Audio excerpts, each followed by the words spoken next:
آپ کی میں نے ایک ویڈیو دیکھی تھی، اس کے اندر آپ نے یہ جو کتاب المختارہ ہے، اس کے اندر آپ نے ابو بکر کے جو 3 آپ نے بتائے تھے پچھتاوے بستر اوکے مرگ کے اوپر، ہوں تو وہ حدیث جو ہے وہ جس کتاب کے اندر موجود ہے، اس کتاب کے اندر جو اس کتاب کا جو مورخ ہے، محدث جو بھی ہے، اس نے اس کو حسن لکھا ہوا ہے، لیکن باقی جو جتنی بھی کتابیں ہیں ان کے اندر وہ ضعیف روایت ہے، کیونکہ وہ جس سند کے ساتھ ہے اس سند کے ساتھ کتاب المختارہ میں بھی اور کتاب تاریخ الطبری اور معجم الکبیر، جس کتاب کے اندر وہ روایت ہے، وہ علوان بن البجلی ایک بندہ ہے، تو ہوں اس کے بارے میں ابن حبان اور علامہ حجر اسقلانی کہتے ہیں کہ یہ ضعیف ہے، یہ ضعیف راوی ہے، تو یہ منکر روایات دیتا ہے۔ تو آپ اس بارے میں کیا، یہ تو پھر اہل سنت تک اگر ہم یہ بات پہنچانا چاہتے ہیں تو پھر اس حدیث سے ہم ثابت نہیں کر سکتے۔ ضعیف کسی کو ضعیف کہنا، اس کے ضعیف کہنے سے کسی کی حدیث رد نہیں ہوتی بھائی۔ اگر وہ کہتے ہیں فلانی ضعیف ہے تو یہ جرح ہے، غیر مفسر ہے، تو اس کو بتانا چاہیے کہ سبب کیا ہے اس کے۔ اگر وہ کوئی کہہ دے نا منکر الحدیث ہے، تو منکر الحدیث جرح ہے ہی نہیں۔ منکر الحدیث جرح نہیں ہے۔ منکر الحدیث کا مطلب کیا ہے کہ ایسی حدیث وہ لے کے آتا ہے، روایت کرتا ہے، یعنی یہ نہیں کہتا کہ آدمی جھوٹا ہے، اس کا علم کم ہے، یہ اس کا دماغ مثلا وہ اس میں توازن نہیں ہے، اس کا جو میموری ہے، اس کا حافظے میں کوئی خلل ہے، وہ منکر الحدیث کا یہ مطلب نہیں۔ منکر الحدیث یہ ہے کہ منکر حدیث نقل کرتا ہے۔ منکر حدیث کس کو بولتے ہیں؟ منکر حدیث اس حدیث کو بولتے ہیں جو شاذ ہو، جو شاذ ہو، وہ اس حدیث میں ایک ایسی بات ہے جو دوسری روایات میں نہیں ہے، اس حدیث کو منکر کہتے ہیں۔ اب آپ کہتے ہیں نا منکر، امر بالمعروف نہی عن المنکر، منکر بری بات کو منکر کہتے ہیں نا، منکر بری بات کو کہتے ہیں، تو جب منکر الحدیث کہتے ہیں تو آپ سمجھتے ہیں کہ یہ کوئی جرح ہے، حالانکہ اس طرح نہیں ہے۔ ابھی میں آپ کو کچھ اس کے کچھ کچھ بات دکھاؤں کہ یہ منکر الحدیث کا مطلب کیا ہے، اور منکر الحدیث جرح نہیں ہے۔ یہ کتاب لسان المیزان، حافظ ابن حجر عسقلانی کی اپنی کتاب، چاپ ہے یہ اسی مطبوعات کے اندر اب سنو تم، مکتب المطبوعات الاسلامیہ الجزء الثالث، کتاب چھپی ہے سنہ 2002 میں۔ ملاحظہ فرمائی، یہاں پر تذکرہ ہے الحسین بن الفضل البجلی الکوفی کا، یہاں پر کہتے ہیں صفحہ نمبر 202 میں، فَلَوْ كَانَ كُلُّ مَنْ رَوَى شَيْئًا مُنْكَرًا استحق أن يذكر في الضعفاء لما سلم من المحدثين أحد۔ اگر کوئی بھی شخص جو منکر حدیث نقل کرے آپ اس کو ضعیف بنا دیں تو کوئی دنیا میں ایک راوی بھی نہیں بچے گا جو وہ کیا ہو، وہ ضعیف نہ ہو، کیونکہ منکر کا مطلب یہ ہے کہ آپ ایک ایسی چیز کو نقل کریں جو افراد میں سے، جو غرائب میں سے، جو شاذ ہے، جو جس کا متن دوسری روایات میں نہیں ہے، اس کو کہتے ہیں منکر۔ یا مثلا جو صحیح روایات ہے اس میں ایک ایسی بات ہے کہ اس جیسا نہیں ہے، اس کے مخالف ہے، تو لیکن اگر وہ شخص اس نے واقعاً اپنے شیخ سے یہ حدیث سنا ہے اور وہ سب ثقہ ہیں تو اس سے وہ شخص جھوٹا نہیں بنتا، اس کی جرح نہیں ہوتی۔ پر دیکھنا ہوگا کہ اس میں حدیث میں ایسی بات کیوں ہے جو دوسری روایات کے مخالف، یا ان میں جمع ہو سکتی ہے، ایسی تعویل کریں کہ ان میں جمع ہو، یا مثلا اگر منکر کا اگر دوسری روایت کے مخالف ہے، اگر دوسری روایت کا مخالف نہیں ہے لیکن ایک ایسی بات ہے جو یہ بات دوسری روایات میں نہیں ہے، تو یہ اس سے وہ نہ وہ شخص جھوٹا بنتا ہے، نہ وہ شخص ضعیف بنتا ہے، نہ وہ شخص اس کی کوئی ہوتی ہے۔ اچھا، میں آپ کی خدمت میں ذکر کروں یہاں پر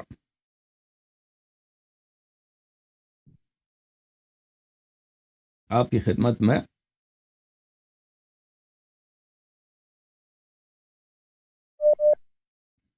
یہ کتاب ہے ہدی الساری مقدمۃ فتح الباری بشرح صحیح البخاری، چاپ دار الفکر ابن حجر عسقلانی کی کتاب، وہاں پر صفحہ نمبر 538 میں قدماء کے نزدیک یہ بردیجی کا جو مذہب ہے یہ قدماء کا مذہب ہے منکر کے متعلق، ان المنکر هو الفرد سواء تفرد به ثقة او غیر ثقة فلا يكون قوله منکر الحدیث جرحا بینا۔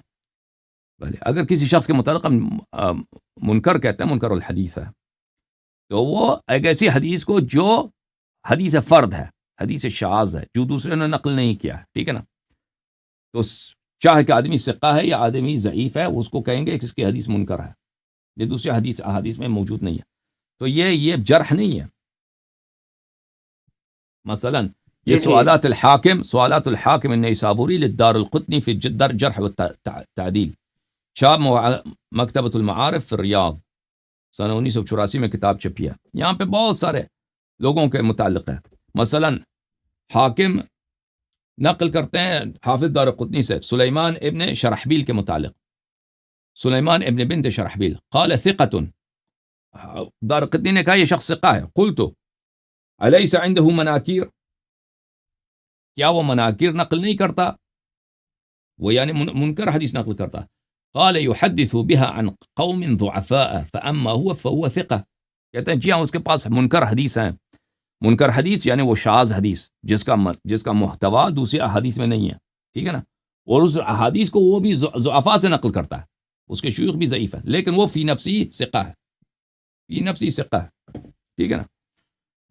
آپ کی خدمت میں دکھا ایک منٹ، یہ کتاب ہے میزان الاعتدال تعلیف فی نقد الرجال تعلیف الذہبی، چاپ دار المعرفہ، یہاں پر صفحہ نمبر 118 میں احمد ابن عبید ابن ناصح کے متعلق کہتے ہیں قال ابن عدی عنده مناکیر وقال ابن عدی هو عندي من اہل الصدق مع هذا كله ويحدث بمناکیر. ابن عدی نے کہا کہ یہ شخص سچا ہے لیکن مناکیر نقل کرتا ہے، منکر الحدیث ہے لیکن سچا ہے، اس نے واقعاً وہ حدیث اپنے مشائخ سے سنا ہے، نقل کرتا ہے، سچا آدمی ہے، ثقہ ہے، صدوق ہے، نقل کرتا ہے، لیکن وہ جو نقل کرتا ہے وہ منکر ہے. منکر کس کو بولتے ہیں؟ منکر یہ آپ امر بالمعروف نہی عن المنکر کہتا ہے نا، منکر بری بات کو کہتے ہیں نا. تو آپ سمجھے کہ حدیث منکر حدیث ہے تو حدیث یعنی وہ باطل حدیث، جھوٹی حدیث نہیں، اس کا مطلب یہ نہیں ہے. مطلب یہ ہے کہ ایک حدیث شاذ ہے، ایک حدیث شاذ ہے جو دوسری کتب میں نہیں ہے. جی ہاں، دوسرے حدیث میں نہیں ہے تو اس کو نکارہ کا مطلب یہ ہوتا ہے. جی ہاں، اور مزید بولیں، کچھ اور ہے آپ کے پاس؟ آپ مجھے پھر بھی یہ دیکھیں، جیسے اگر یہ حدیث ہے، یہ کوئی بھی اہل سنت کا کوئی بھی بندہ اگر اس کو دکھائی جائے یہ حدیث، تو وہ یہ بہانہ لے کر آ سکتا ہے کہ یہ حدیث ضعیف ہے، لیکن وہ مانے نہ اس حدیث کو، حالانکہ یہ حدیث حسن بھی ہے، حسن کہی جا سکتی ہے. تو آپ کے پاس اور کوئی دلیل ہے اہل سنت کی کتابوں سے کہ اس کی سند ٹھیک ہو اور یہ واقعہ اس سے ثابت ہو رہا ہو دروازے کا؟ کون سا واقعہ؟ کس واقعے کی بات کر رہے ہیں؟ جو بی بی فاطمہ کے ساتھ ہوا. جی ہاں بالکل، اس کے اور بھی احادیث ہے نا. ابھی ہماری موضوع نہیں ہے کہ ہم اس مسئلے کو چڑھیں، اس میں ٹائم لگے گا. جی ٹھیک ہے. ہاں کتاب مصنف ابن ابی شیبہ میں ہے، اس میں وہ لیکن وہ صحیح سند کے ساتھ ہے، وہ بخاری مسلم کے رجال ہیں. اس کے علاوہ انصاب الاشراف بلازری میں ہے کہ وہ بھی صحیح سند کے ساتھ ہے کہ عمر نے لکڑ لے کے آیا ہے. اور پھر میں آپ کو بتاؤں کہ جماعت مخالفین جو ہے نا، جو پاکستان میں رہتے ہیں، وہ بالکل علم رجال کو چھوڑ دیں علم رجال کی بات بھی نہ کریں، کیونکہ وہ سب حنفی ہیں، ٹھیک ہے نا. اگر وہ واقعاً علم رجال کی بات کو مانتے ہیں نا، پھر حنفی کیوں ہیں؟ کیونکہ ابو حنیفہ محدثین کے نزدیک وہ کافر ہے، محدثین کے نزدیک وہ منحرف ہے. محدثین نے جو جرح ابو حنیفہ کی کیا وہ کسی بھی شخص کی نہیں کیا، اور کتنے شدید جرح کیا اور کتنے تفصیل سے کیا ابو حنیفہ کی جرح، اس یہاں تک کہ یہ 2 دفعہ کفر سے اس کو زبردستی توبہ کرایا، ایک دفعہ بھی نہیں، 2 دفعہ، ٹھیک ہے نا. اور کتنا اس کی شہادت کی کذاب ہے، یہ جھوٹا ہے، یہ زندیق ہے. بخاری کی اپنی فتویٰ ہے کہ یہ مرجعہ میں سے ہے، اور بخاری کے نزدیک مرجعہ جو ہیں وہ کفار ہیں، یہ مرجعی ہے. تو بات ہی نہ کریں نا. اب ایسی قوم جب شیعوں کے مقابلے میں آ جاتے ہیں تو ان کو جرح و تعدیل یاد آ جاتا ہے. اور جب ابو حنیفہ کی تقلید کر رہے ہوتے ہیں 24 گھنٹے ہفتے میں 7 دن، مہینے میں 30 دن ابو حنیفہ کی تقلید، ہر مسئلے میں، نماز ابو حنیفہ کا فتویٰ، وضو ابو حنیفہ کا، سب ابو حنیفہ. اس وقت جرح و تعدیل یاد نہیں آیا کہ ابو حنیفہ جرح و تعدیل کے علماء کے نزدیک یہ تو کافر ہے، وہ نہ صرف کہ جھوٹا ہے بلکہ کافر ہے، وہ یاد نہیں آیا، ٹھیک ہے نا. اور مزید بولیں. ٹھیک ہوگا. اللہ یاری صاحب، آپ سے میرا دوسرا سوال یہ کہ یہ آپ کیا کہتے ہیں اما عائشہ کے بارے میں جو آپ کا عقیدہ ہے، آپ یعنی ان کو اس طرح یعنی عزت سے نہیں آپ ان کے بارے میں کرتے، تو مجھے اس میں تھوڑا آپ سے اختلاف ہے، کیونکہ میں نے نہج البلاغہ کے ایک خطبہ پڑھا تھا، اس کے اندر مولا علی نے ان کے کینہ اور اناد کی وجوہات بتائی تھی. 154 نمبر ہے، میرے پاس موجود ہے خطبہ. تو اس کے اندر انہوں نے سارا تو بیان کیا، انہوں نے اپنے شکوہ بیان کیا اما عائشہ سے، لیکن پھر انہوں نے اس کے بعد یہ بھی کہا کہ ہم ان کی سابقہ حرمت کی وجہ سے چپ ہیں، ہم ان کے بارے میں زیادہ بات نہیں کرتے. حرمت کی بیان نہیں، سابقہ حرمت کیا بولتے؟ کس چیز کا حرمت ہے؟ پتہ ہے کس حرمت کی بات ہو رہی ہے؟ یہ حرمت نکاح کی بات ہو رہی ہے. سابقہ حرمت نہیں کہ وہ ہاں کیا کہتے ہیں، ہاں، ازواج حرمت نبی. حرمت نکاح کی بات ہو رہی ہے، حرمت نکاح کی بات ہو رہی ہے، حرمت نکاح کی بات ہو، کیونکہ جنگ میں جس عورت کو پکڑا جاتا ہے نا، جنگ میں جس عورت کو قیدی بنایا جاتا ہے، پکڑا جاتا ہے، تو وہ آپ کو پتہ ہے کہ اس کے ساتھ کیا ہوتا ہے، وہ کسی بھی شخص سے آپ اس کی مثلا کرا دیں، اس کی کنیز بنا دیں، ٹھیک ہے نا.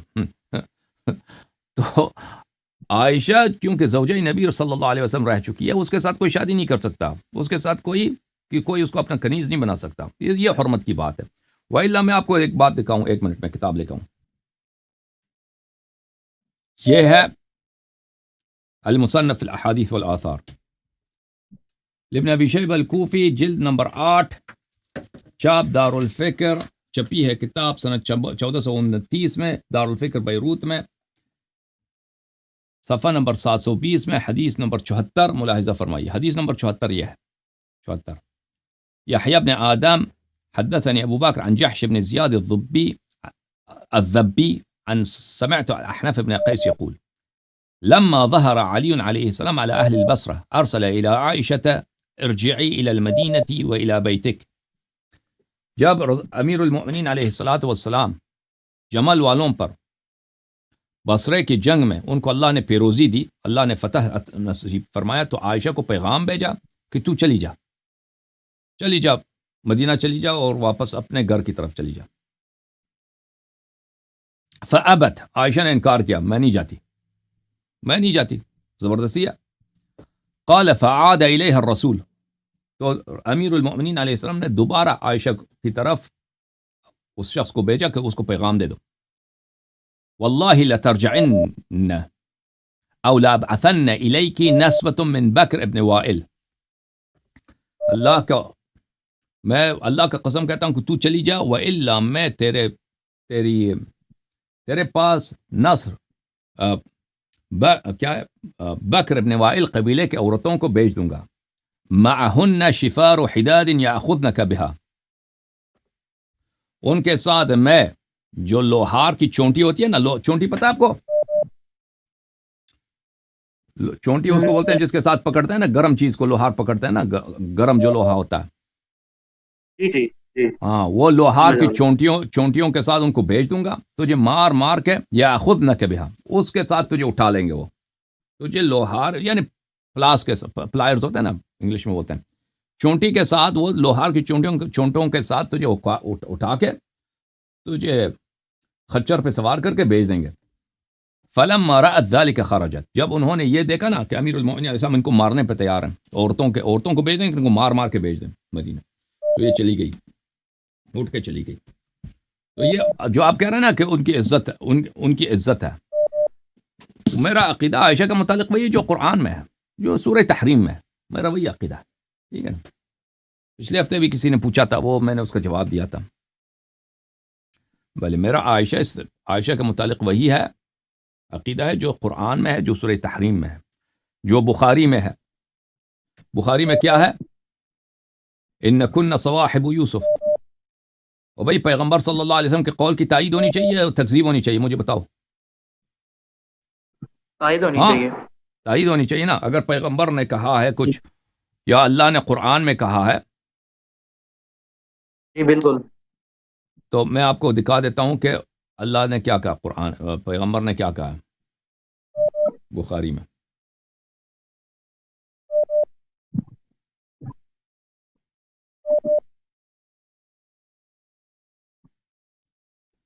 یہ مسلم ہے بھائی، مسلم ہے انگلش ترجمے کے ساتھ، والیوم نمبر 1، چاپ دار السلام. اردو میں بھی دکھا سکتے ہیں، فارسی وہ عربی میں بھی دکھا سکتے ہیں. یہ حدیث نمبر 9 بخاری میں بھی ہے، ایک حدیث کافی مشہور ہے. یہ حدیث خود عائشہ سے مروی ہے. It was narrated that Aisha said. It was narrated that Aisha said. یہ عائشہ کے نام ہے نا. اگلے صفحے میں دیکھو. Let Abu Bakr lead prayer in the prayer. You are like the woman around Yusuf. إنكن صواحب يوسف. إنكن صواحب يوسف. آپ لوگ صواحب یوسف ہیں. میرا بھی عقیدہ ہے کہ یہ صاحبہ یوسف ہے، ختم بات. اب اگر ہم نبی صلی اللہ علیہ وآلہ وسلم کی بات کی تائید کریں، بولے عائشہ صواحب یوسف کی طرح ہیں، تو آپ خود پھر جا کے قرآن پڑھ لینا کہ صواحب یوسف کون ہے. جو عورتیں یوسف علیہ السلام کے ارد گرد تھیں وہ کیسی عورتیں تھیں. بس وہی ہمارا عقیدہ عائشہ کے متعلق. پیغمبر صلی اللہ علیہ وسلم سے زیادہ تبرہ ہم کر ہی نہیں سکتے. تبرہ انہوں نے کر لیا ہے بھائی. اوکے جی ٹھیک ہو گیا. آپ نے بس مجھے اتنا بتا دیں کہ جو آپ نے جمل والی حدیث بتائی تھی، جمل کے بعد والی، یہ صحیح الاسناد ہے؟ بھائی یہ سب صحیح الاسناد ہے. جو میں آپ کو دکھاتا ہوں یہ سب صحیح الاسناد ہے.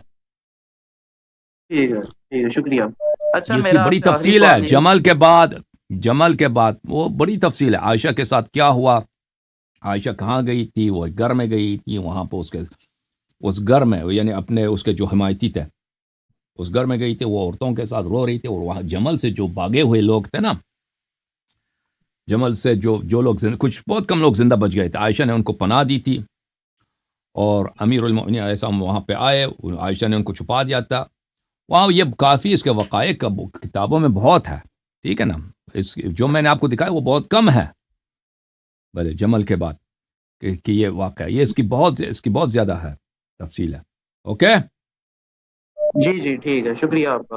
Okay thank you sir. میرا آپ سے بس بس یہ سوال ہے، بس آخری یہ تیسرا سوال ہے آپ سے کہ جو مولانا اسحاق مدنی صاحب ہیں، انہوں نے آپ کے خلاف ایک پلے لسٹ پوری کی ہوئی، آپ نے دیکھی ہے؟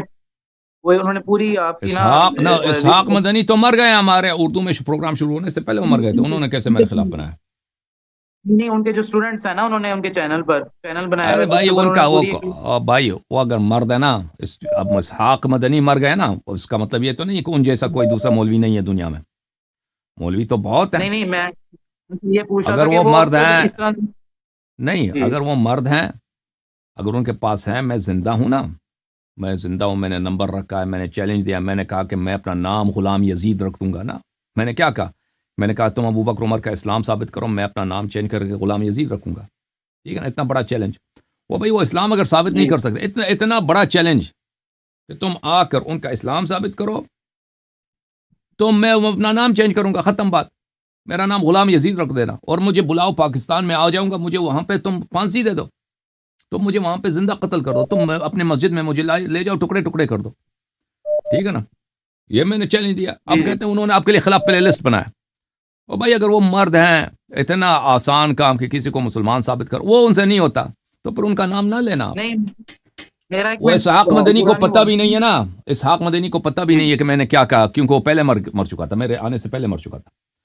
اب ان جی لوگوں نے جی وہ میری بات کچھ اور ہے، اسحاق مدنی کچھ اور کہہ رہا ہے، اس کو انہوں نے کہا یہ اللہ یری کا رد ہے. بھائی اسحاق مدنی اگر مر گیا ہے، اس جیسے بہت سارے بلکہ اس سے بڑے بڑے علماء موجود ہیں. ان کو چاہیے ان کے جی طائفے کو کہ وہ سامنے آ جائیں، مجھے چیلنج کریں. میرا اوکے سر، ایکچولی پورا اوکے پورا بھائی سوال کافی ہے یہ بھائی. تھا. ہر سوال کے بعد پھر آپ کہتے ہیں میرا آخری سوال ہے. خدا حافظ.